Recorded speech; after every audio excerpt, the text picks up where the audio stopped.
Dua bersaudara duduk istirahat di dalam mobil. Terdengar teriakan minta tolong dari padang rumput tinggi. Tolong! Becky berbelas kasihan ingin masuk menolong. Karena suaranya terdengar seperti anak kecil.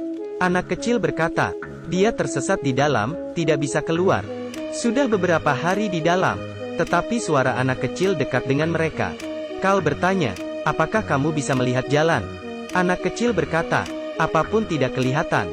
Tanpa berpikir panjang Carl langsung masuk ke dalam. Dan rumput ini, jika masuk, jangan berpikir untuk keluar. Becky juga ikut belakangnya. Kemudian dia langsung telepon polisi. Tetapi semakin jalan masuk, sinyal ponsel semakin lemah. Cepat sekali sinyalnya terputus. Saat Becky mengangkat kepala, Carl sudah hilang. Di saat ini Carl menyadari, orang di belakang sudah tiada. Dia memanggil Becky. Becky juga bisa mendengarkannya. Tetapi keduanya terus saling cari. Tetap tidak bisa saling ketemu. Dan suara mereka, kadang muncul dari sebelah kiri kadang dari sebelah kanan. Carl menyadari, padang rumput ini sedikit aneh.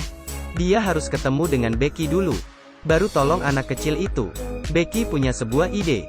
Mereka bisa berhitung melompat pada waktu yang sama. Maka badan akan lebih tinggi dari padang rumput.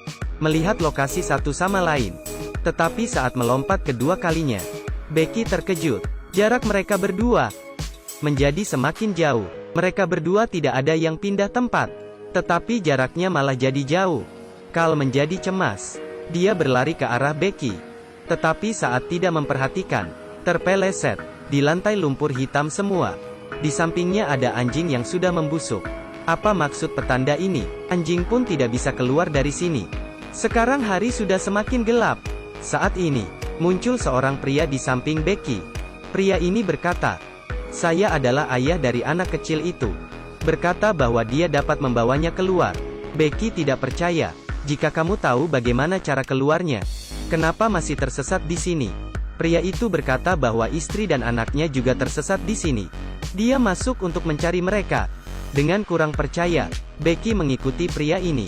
Dan di bagian Carl, dia juga bertemu dengan anak kecil yang minta tolong itu. Anak kecil berkata, padang rumput ini bisa bergerak, tetapi tidak bisa memindahkan mayat. Carl tercengang, bertanya padanya, apakah kamu sengaja menyebabkan kami masuk? Anak kecil itu tidak langsung menjawab. Hanya berkata, kami sekeluarga juga mendengar teriakan tolong dari seorang pria, makanya masuk, kemudian tidak bisa keluar lagi. Carl dibawa ke depan batu. Anak itu berkata padanya hal yang terjadi di padang rumput ini. Semua diketahui batu ini. Jika menyentuhnya, mungkin akan tahu di mana adikmu. Carl percaya. Tetapi saat dia mau menyentuh, terdengar suara Becky dari belakangnya. Dia berhenti sejenak, masuk lagi ke dalam padang rumput. Hari berikutnya, seorang pria bertopi, saat melihat mobil Carl, menghentikan mobilnya di jalan. Orang ini adalah adik iparnya Carl. Karena dalam waktu yang lama tidak bisa hubungi pacarnya. Sepanjang jalan menanyakan keberadaannya.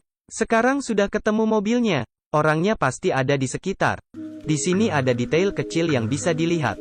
Mobilnya sudah tertutup debu. Padahal kakak beradik masuk ke dalam padang rumput baru satu malam. Kemudian pria bertopi menemukan sebuah buku. Mungkin pacarnya ada di padang rumput depan ini. Dia jalan masuk dengan hati-hati. Dan membuat tanda di sepanjang jalan. Tetapi yang aneh adalah, pria bertopi baru pergi, rumputnya langsung lepaskan diri. Seperti orang lain yang masuk ke padang rumput, pria bertopi juga tidak dapat keluar. Malam harinya, dia juga ketemu anak kecil itu. Tetapi pria bertopi terkejut saat anak kecil itu mulai bicara. Dia menyebut nama pria bertopi. Dan bilang, apakah kamu tidak kenal saya lagi? Pria bertopi bingung. Dia memang tidak kenal. Dan juga tidak peduli siapa anak kecil itu. Sekarang hanya ingin mencari pacarnya. Kemudian keluar, anak kecil berhenti sejenak, membawa dia ke depan sebuah mayat, yaitu pacarnya. Kemudian anak kecil itu menghilang. Ketika pria bertopi itu sadar kembali, langit sudah terang. Dia menemukan kalung pacarnya di dalam baju. Tidak ada waktu untuk bersedih. Sekarang hal yang paling penting adalah bagaimana keluar dari sini. Saat ini, terdengar suara berbicara dari jarak dekat. Dia berteriak minta tolong, dan di luar padang rumput, adalah anak kecil itu. Anak kecil itu mendengar teriakan. Langsung membawa anjing peliharaan masuk ke dalam padang rumput. Orang tuanya juga ikut di belakang. Kemudian seperti yang kita semua pikirkan, mereka semua tersesat di dalam padang rumput. Keesokan harinya, Carl dan Becky melewati sini. Mendengar ada anak kecil yang teriak minta tolong. Mereka berdua langsung masuk ke dalam padang rumput. Kembali lagi ke adegan pertama film dimulai. Sangat jelas, ini adalah pemutaran yang baru lagi. Tetapi di padang rumput kali ini, mereka mendengar suara pria bertopi. Walaupun tidak tahu kenapa mereka juga di sini. Tetapi hal yang paling penting adalah ketemu dulu. Anak kecil, dua bersaudara, dan pria bertopi akhirnya bersama. Carl mengatakan mereka melewati sini 2 hari lalu. Masuk karena mendengar suara minta tolong anak kecil. Tidak, kalian sudah pergi selama 2 bulan. Tetapi ini tidak penting. Intinya adalah bagaimana keluar. Pria bertopi membiarkan anak kecil duduk di bahunya, sehingga bisa lebih tinggi dari padang rumputnya. Memang benar. Anak kecil melihat gereja yang tidak jauh darinya. Semuanya mulai berjalan ke arah sana. Tetapi belum jalan jauh, perut Becky sakit. Dia jatuh pingsan. Saat ini, ayah dari anak kecil muncul, menolong dan membangunkan dia. Semuanya sudah siap. Ketika mau jalan lagi, anak kecil dengan takut menyadari gereja yang tadi itu hilang. Mereka hanya bisa jalan mengikuti ayahnya. Karena ayahnya terus berkata, dia tahu bagaimana keluar. Tetapi ini bukan jalan untuk keluar. Ayahnya membawa mereka ke depan batu besar. Dia bilang hanya perlu meletakkan tangan di atas batu, maka bisa menemukan jalan keluar. Atas bujukannya, Carl percaya. Tetapi dia baru mau menyentuh. Seseorang berlari keluar dari padang rumput. Ibu anak kecil. Dia berkata, ayahnya sudah meninggal. Orang ini bukan ayahnya. Semua harus berjauh dari dia. Mungkin ini adalah indera keenam wanita. Becky juga merasa orang ini bermasalah. Ayahnya masih mencoba menggoda mereka untuk menyentuh batu. Tetapi sudah tidak ada yang percaya perkataannya.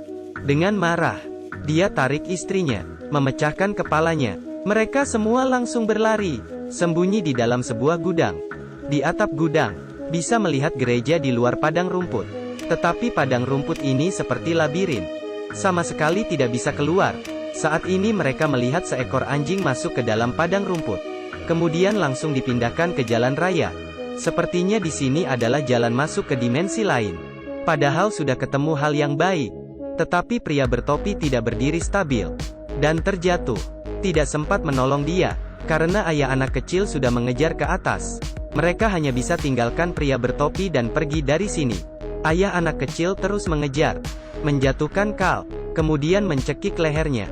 Kita bisa lihat di dalam layar. Bukan hanya satu mayat Carl saja. Kelihatannya adegan ini sudah terjadi berulang kali. Di sisi lain, pria bertopi ini masih hidup.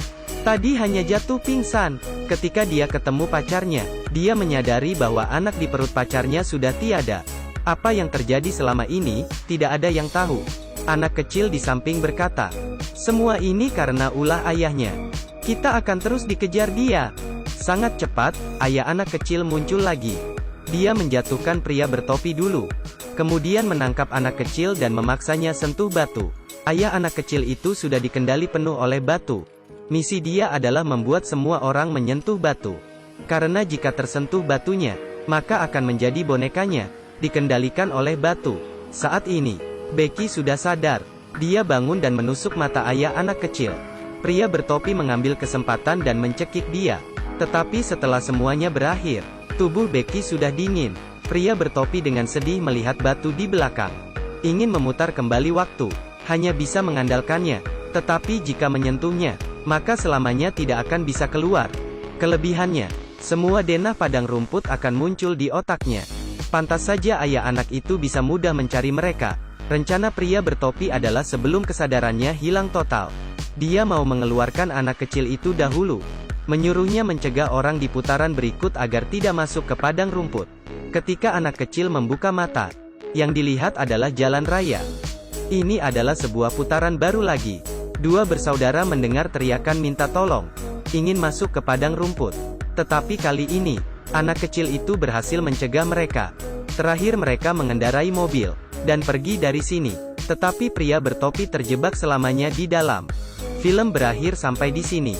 Jika pilih salah satu, saya merasa In the Tall Grass lebih seru dibanding Triangle. Saya adalah Rock. Kita ketemu di episode berikutnya. Sampai jumpa.